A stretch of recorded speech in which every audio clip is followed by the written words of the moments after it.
There's a specific kind of tired you only feel at 3 a.m. on an empty highway. The yellow lines start to blur. Your brain goes on autopilot. I was driving cross-country. I had been on the road for 14 hours straight. I kept the windows down just to let the freezing air shock me awake.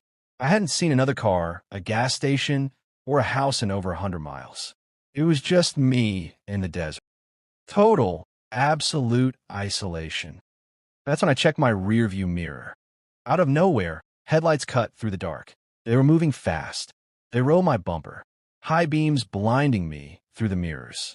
I tapped my brakes, just hoping they would pass me. Instead, the red and blues turned on. You pulled over. You don't exactly argue with sirens in the middle of nowhere.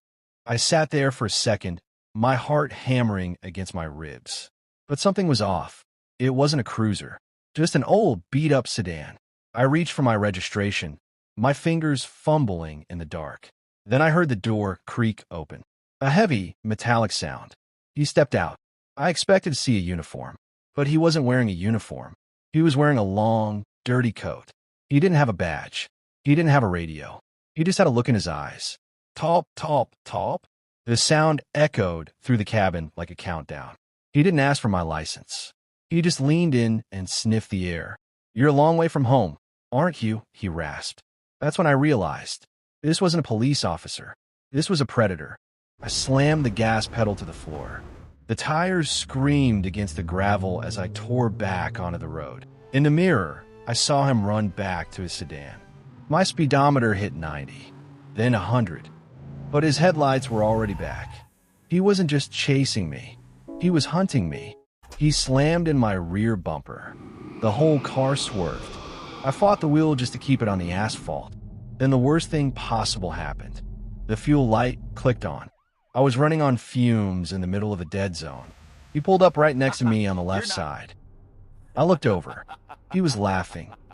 I thought it was a mirage at first, just a glowing speck in the absolute void. I hit the lot running on fumes, praying the engine wouldn't die before I reached the light. Then I saw it, a real cruiser. Clean.